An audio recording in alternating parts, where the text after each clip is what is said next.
Yes, it is still possible. You can only spend £20,000 on a property and have your money working for you in next to no time. In this video, you're going to learn exactly how you can do that. Spend £20,000 on your first buy-to-let. You will want to stay tuned for this.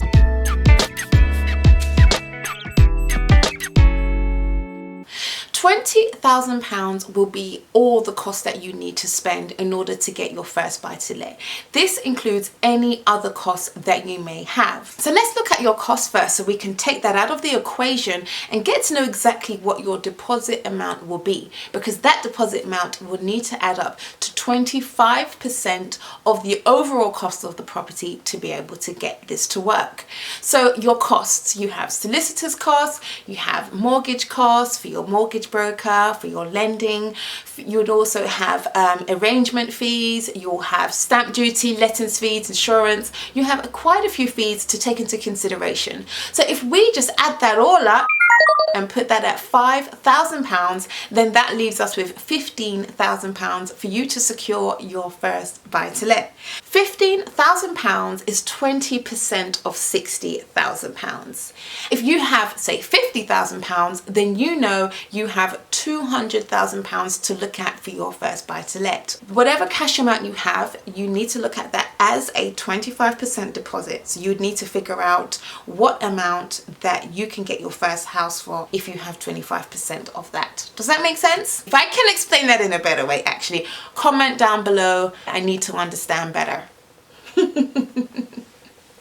So if you know you need to budget at least £5,000 for any little renovations, any minor costs that you need to work on the house, then you now know you need to find your power team that can all work within that £5,000 allocated amount. £15,000 is your deposit and £60,000 is the purchase price that you can pay to get your buy-to-let. So how do we get to see what properties are going to be selling at £60,000? Well, it's easy. Go on to Rightmove, go on to Zoopla and type in £60,000 as your budget for a house that's for sale. Don't even allocate an area just yet. Just put it in the UK and see what pops up.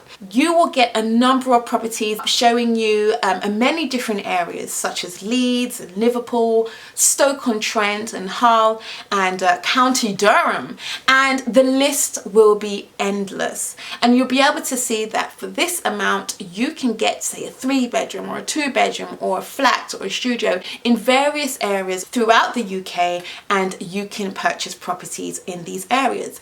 Now, the best thing to do is to collate a number of these areas. You want to be able to have options. Give yourself some options. So I would at least collect 3 to 4 of those locations and then go and check them out. You get on the phone call with a couple of agents in those areas and see what these areas are like. Talk with the agents, they will give you that information.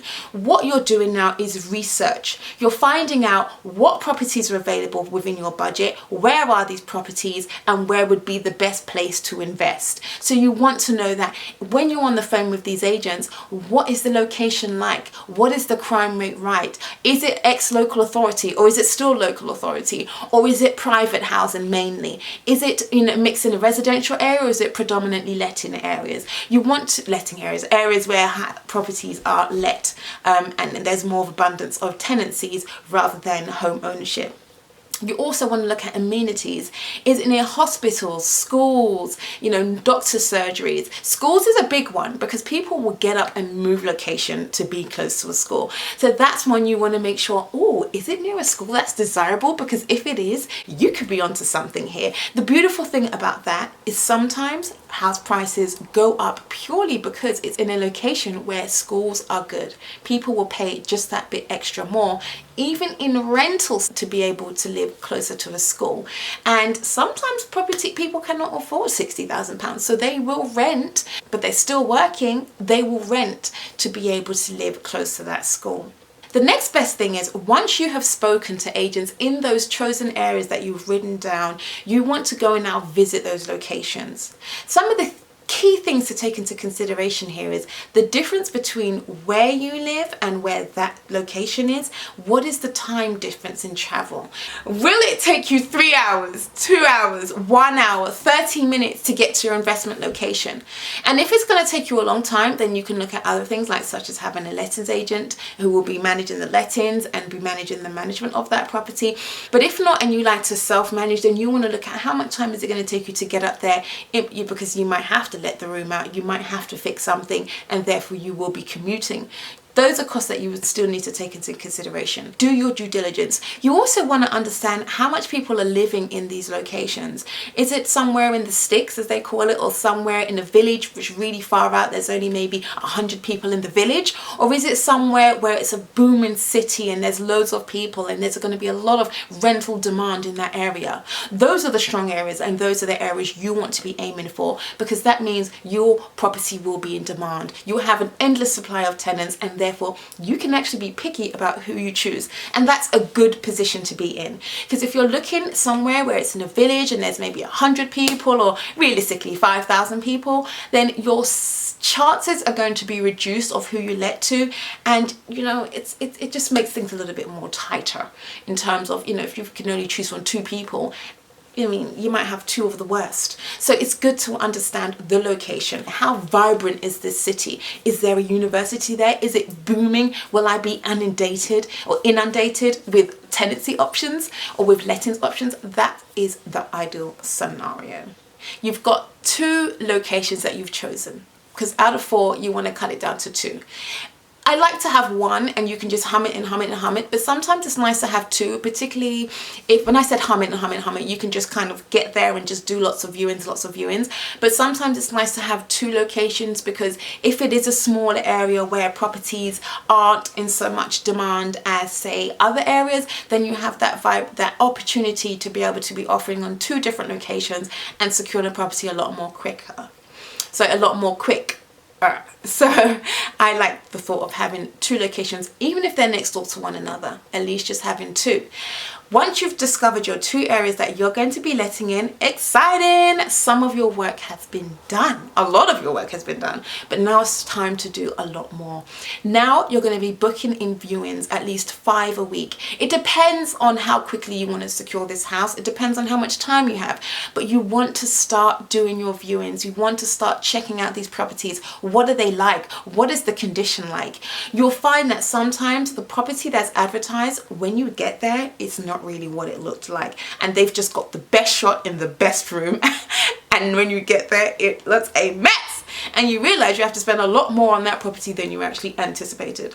So, you know, do some viewings, check out the properties, see what this £60,000 house can secure you. Of course, you also want to be looking at the rental income. How much money is this £60,000 property going to make me? Will it make me £300 a month, or will it make me £500 a month?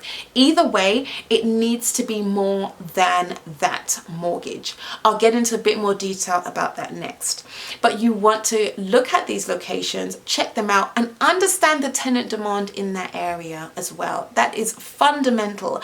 What kind of tenants are you going to be letting to? Is it predominantly single parent families? Is it predominantly working families? Is it mainly students? What kind of people are going to be in those areas? That's key and very important to know, because you might not be someone who likes letting to students, but then you've bought a house in an area where it's predominantly students. Or you may not want to rent to local housing people who are on benefits or getting some kind of financial assistance, which, bear in mind, there's nothing wrong with people like that. But if you are one of those types of people, you're going to want to know about that area ahead of time. So speaking on the phone with the agents initially, that's a conversation you'll have, but also have that conversation again when you're at the property doing a viewing. And it's important. Don't come across like this big top guy or this big top gal who got loads of this and loads of that, and you don't do none of that. Just be personable. Just connect, because an agent's going to give you a lot more real information if you come across like the damsel in distress. But if you're this big timer, they can expect you to know the area ahead of time. I recently done a viewing and the man blatantly lied to me. He said there's so much parking on this road, and that you know, and I could see it was a bit tight because even when I got there, I couldn't even park. I ended up parking outside someone's driveway, which I didn't even know was their driveway. It just had a garage there with no sign, no nothing. But she came out and said, "This is my driveway, you're in front of my drive." And I thought, well, the gate looks like it doesn't even work. But okay, fair enough. So I said, you know, what is this area like for parking? I mean, I didn't mean to park outside your house, but what is this area like? She says, "You're never going to get parking around here. It's horrendous. I mean, we're always fighting for parking spaces." And I thought, well, that's not a good investment area.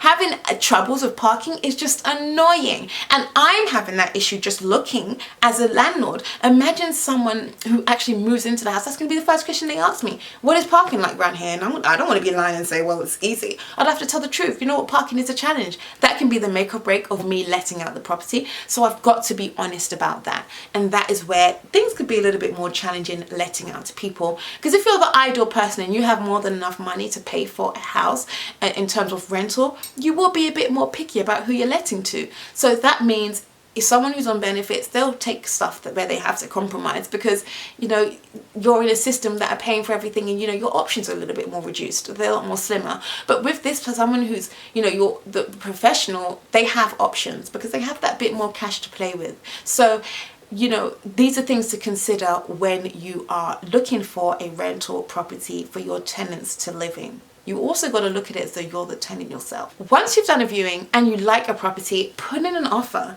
You know, if a house is on for 65, offer 63. See what the market rate is. I mean, you might not even have to offer it, but a lot of the time, the landlords are willing to accept a little bit less than what they put it on the market for. So put in an offer, secure your property. Do as many viewings as you need to do in order to get your house. When your budget is £60,000, you can look at properties that are 65 and have that chat with the agent before you even go out for the viewing, explaining to them, hey, you know, this is my budget. Will this landlord be open for a, you know, negotiation? Are they open for negotiation? Are they open to take a little bit less than what it's on the market for? If you have that honest conversation with the agent ahead of time, they'll be grateful, number one, that you're not wasting their time, and number two, that you've been very honest about where you are. They will tell you whether a landlord is willing and open to take an offer or not. In this video, you just learned about how you can secure a house for £20,000, how you can have your money working for you as quickly as 1, 2, 3 without delay. All it's going to take is for you to work hard and put the effort in, put the time in to go and look at these properties, to do your research and go and find the right property investment that works for you. Remember, always check how much that property is going to rent for, because that can be the make or break of the deal. And it also will make or break whether or not you get the mortgage, because your income on that property needs to be able to cover that mortgage. So if it doesn't cover your mortgage, then it's not going to be the right property for you. It's really that simple. So check out this video on how to work out what number to offer. This video is going to be very informative and allow you just to work out your numbers, whether it's a buy to sell, whether it's a buy to let. Although this video is about buy to let, it does cover buy to sell as well, but it'll give you a lot of information about what number you offer on your property. I hope you found this video very useful and very informative, and I'll see you in another video. Until then, bye.